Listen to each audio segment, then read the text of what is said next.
Welcome, my friends, and thanks for joining me today. I'm Lorna Schumann from the Illinois State Museum, and today we're going to talk about a tough subject. It's the subject of redlining. And to help us really understand what redlining was, we're going to talk with our historian, June Chappell. And he's going to tell us a little bit more about what redlining was and how it affects the way our cities and towns look today. Well, are you guys ready to go join him? Let's go. Hi, June. Hey Lorna. So hi everybody. So today we are back, and as mentioned before, my name is June Chappell and I'm a historian here at the Illinois State Museum. Today that we're going to be talking about redlining. Some of you might have heard what this is, and some of you, may not know what redlining is. So today we're here to explain that. What redlining is, it's an oppressive systemic spacing of disenfranchised minorities by utilizing color-coded zoning plans. It was a governmental effort to deprive black communities and, to an extent, some other people of color, immigrants, and non-Protestant citizens, for example, those who practice Judaism or Catholicism, of the same benefits and housing opportunities as most white people in various areas. This includes being denied home ownership loans. This ordeal began to take place from about 1934 to 1939, when surveyors would color code neighborhoods in over 200 cities nationwide, likely about 220 at most. The colors included green, which meant best area. So when you think about green, think about something having a green light effect, meaning that it's okay. So, you can just go for it. So green meant the best or most desired places, usually where white people would live. Blue was somewhat desirable, so in question partially, but not too much. Yellow meant it was coming to a decline. So think about when you see a traffic light. Yellow usually means to slow down. So it was coming to a slow decline. And that was usually where you might see or start to see some people of color, and maybe even in some blue areas in sprinkles. Red was least desirable, and that was usually where you would see people from the black community living predominantly.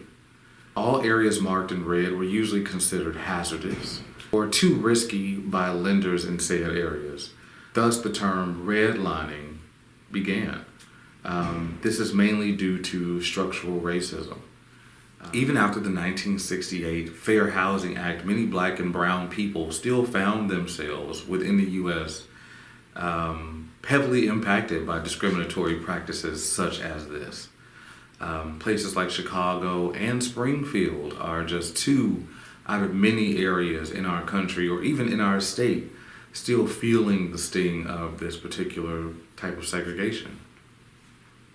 Great, thanks, June. So, where else besides Chicago and Springfield might have been redlined here in Illinois? Absolutely. Even outside of the Chicago metropolitan area, where I happen to be from, and definitely grew up affected by redlining, even though I didn't always realize it. But there were other areas that we could not particularly go, even into my teen years in the 2010s. Wrigleyville was definitely one of those places. Dixmoor, Linwood, which was actually one of the places where I didn't see too many black people living when I was growing up. But sometimes, you did see quite a few black people in that area. And that was even where one of the most popular skating rinks for us was. And it was called the Linwood Rink. The Beverly area, I never really saw too many black people in Beverly. Not until I was almost grown. Evanston was an area greatly affected by redlining, and Bronzeville, where I happened to have been born, near the south side of Chicago. Quite a few areas within our state have been affected by redlining or zoning. Bloomington, Decatur, Peoria, Quincy, East St. Louis, and of course Springfield. And in Springfield, you can still find that the dividing line here that separates the majority of the black community from the white community here is 11th Street. And some would actually say, even I have sometimes like speculated that it almost starts once you get to 9th Street. You begin to see like a slight bit of a difference. But definitely once you go east of 11th. So June, you said that redlining, that areas that were colored red were made hazardous. Mm-hmm. What were some of the things that made an area particularly hazardous? And I would like to also address that, though these neighborhoods were classified as hazardous does not mean that they actually were hazardous. Where that term or that word usage comes from is really rooted in racism. You would find that the neighborhoods that were deemed hazardous were because of the people who were there. You might have had groups of Asian people or, Hispanic people in areas that were deemed yellow. So they were somewhat hazardous, but, still okay to a degree. Then areas that were red or coated were usually where larger amounts of African American people tended to live. And definitely industry was a thing. Eminent Domain was also a thing. They saw something that they wanted and sometimes would push the black community even further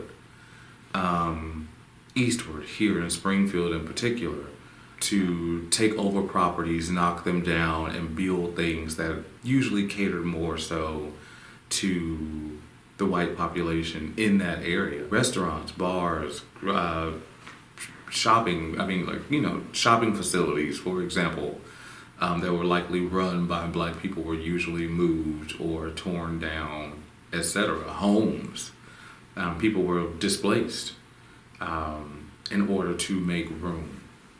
So they would use eminent domain, which is to take and force people to accept payment. Absolutely. To move them off of places. What kind of things might have been built that might have been determined to be undesired in an area? So like if you're in a predominantly red coated area, which was heavily African American, what else might be put in your area or services might not be available? Absolutely. Sometimes when we're put in those areas, they might have been hotels. Certain neighborhoods were knocked down to bring in revenue or to bring in money into a certain city or town. So greed also had a lot to do with it, in partnership with racism. For example, the neighborhood that I live in was once a part of an area known as the John Hay Homes, and it was a segregated housing project here in Springfield, Illinois, where even people who are as young as 40 here in Springfield, or maybe mid to late 30s, actually spent part of their lives before it was torn down. And that was initially torn down to create a neighborhood that almost looked like a suburb, though it is not a suburb.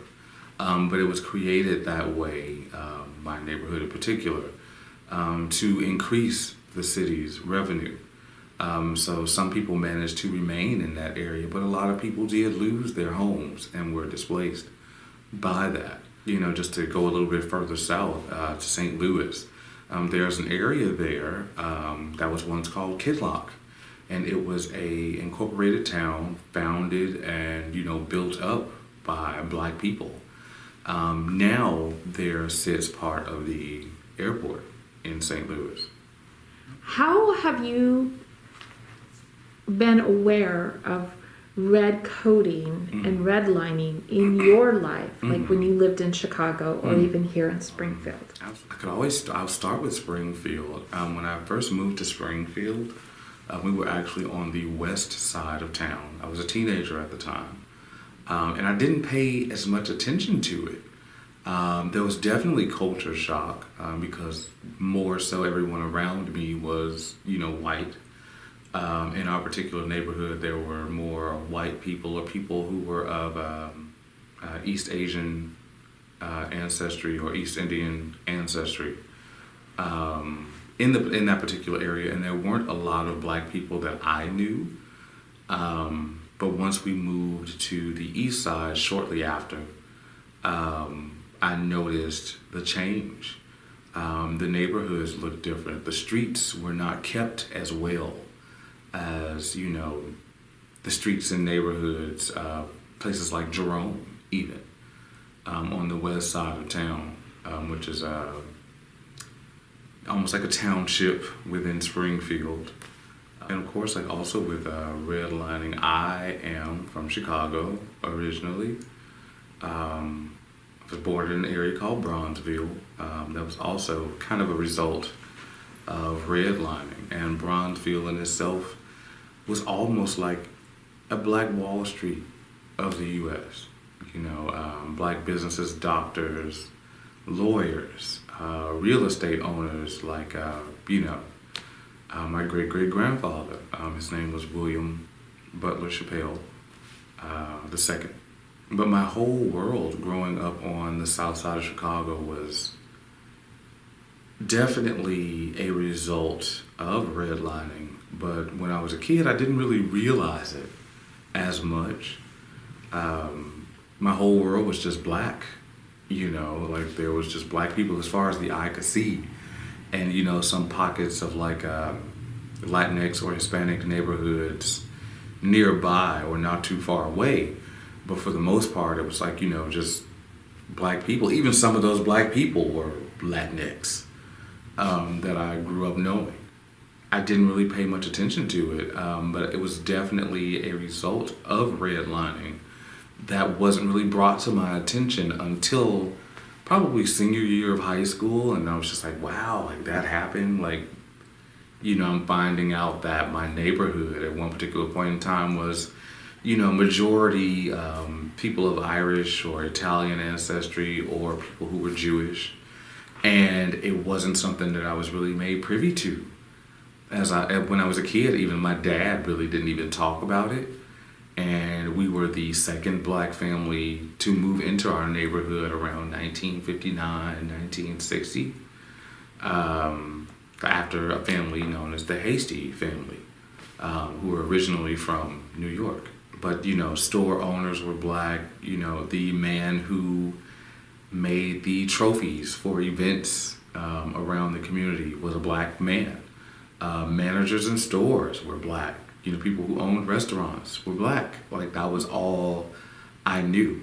But I would also notice a difference that I didn't pay a lot of attention to when I would go to areas like on the, the northwest side of town, like maybe a suburb or downtown or, the Gold Coast area or Lakeshore Drive, like going north. I would notice a difference that I didn't always see very many people who looked like me even up there, or people who owned bars, etc. And if they were in the bars, sometimes they were entertainment, like dancers or, just performers of some sort. But that was like the only time I really saw like black people there. What kinds of services were not available to you where you lived or in those redlining coded districts that would have been found in like a blue or green area or maybe even in a yellow area? Absolutely. One thing for sure was we did not have a lot of black teachers. At one particular point in time, I think the black teacher population in Chicago was about 13% or so. It might be a little more. And even when it came down to our educational materials, I was very lucky to have gone to an elementary school where the majority of my teachers were actually black. So I was exposed to black literature really early, a lot of which was college level, but I didn't realize it until I got to college. Reading, the works of like Zora Neale Hurston or Toni Morrison, Arna Bonton, and quite a few other black writers and artists, even Lorraine Hansberry. There were also a lot of times where we could not afford new textbooks. And I remember hearing teachers complaining about that. And I remember wanting a new textbook. At one particular point in time, I was probably anywhere from about 6 to 8 years old, and I got an old English book that was kind of torn and tattered. It needed to be taped, and I remember opening it up and seeing the names of past students who had this book. And one of the students was actually a sister of mine in the early 80s. And this was the early 2000s when I had gotten this book. So my older sister had it too. So we were definitely disenfranchised in a lot of ways, especially when it came to educational materials. And it showed, even if we didn't always pay attention to it. And you hear often about things like that happening in the 40s and the 50s, in the 60s, maybe even the 70s. But it was actually something that continued like well into the 90s and 2000s. So. Thanks, June. So one more question I have is, how did that affect property tax? The redlining, because most schools are funded through property tax, yes, which allows schools to buy these, and we often hear that between these areas there's a disparity or lack of funding for those who are in red-lined school districts than those who are in blue-lined school districts. So how does the red coding affect the property tax? It definitely makes the taxes much higher, which causes funding to be very, very low. And now that I think about that, and I'm very glad that you brought that up, that was definitely one of the reasons why we didn't always have the things that we needed. Even in my household, like outside of school, like many black households on the South Side, we didn't always have what we needed or what we wanted, but our families made do. But we shouldn't have had to struggle in that way. But it's because of this, form of systemic oppression that we had to do so. Our house, was eventually taken away, unfortunately, and it's no longer there because of property taxes and, unfair property taxes at that.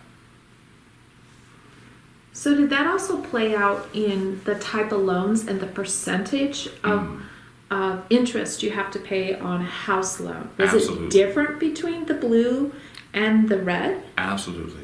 I think it was much higher even for my great-grandparents who had initially purchased the house. And it was like in the late 1950s or 1960s.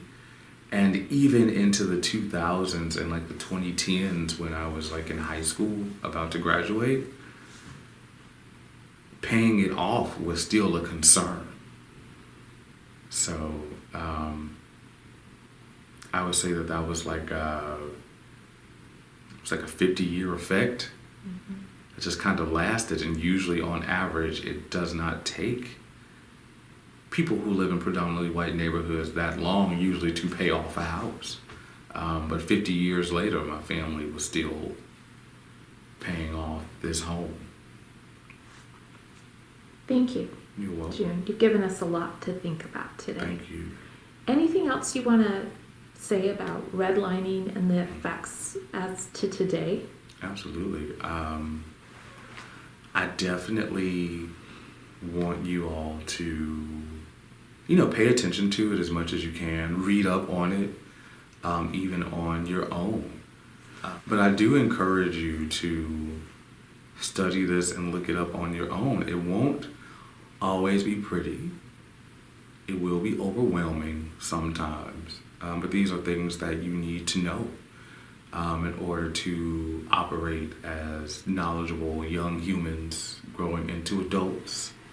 in this world, and how it has affected people who may look like you, or who may not look like you, and understanding how you can either make a difference or be an ally to those particular individuals, who are of a different background than you or a different class setting than you are. Thank you, Jim. You're welcome. Well, my friends, I hope you learned a little bit more about what redlining is and how it affects different groups of people, and how these lines drawn on a map actually kept certain groups of people from being able to participate fully in society. Well, what I'd like you to do is think about that as you go out and you explore different maps and the way your city looks, or even your towns, and find out how redlining affected the place where you lived. Thanks for joining me, my friends.